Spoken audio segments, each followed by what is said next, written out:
大人有跨年暗会，通好暗困庆祝。对着要早困的亲子家庭，台南市政府也会照顾到。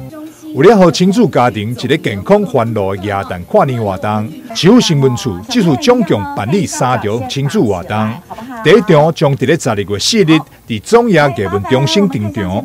自从我担任市长之后呢，我们每一年的耶诞跨年活动都不会忘记我们麻豆。那所以在这边已经举办第3年了哈。那就是说，在12月4号的时候，我们系列活动的第一场，我们请到许许多多的好的这个表演团体一起来。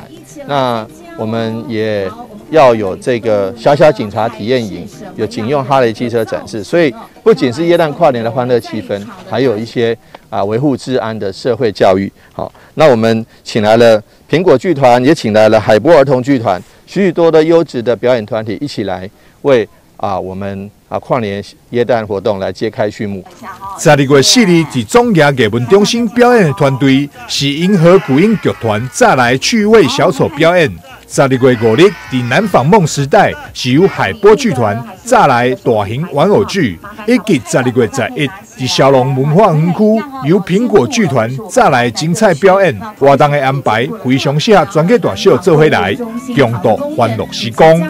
台南新闻张秀伟采访报道。非常的感谢。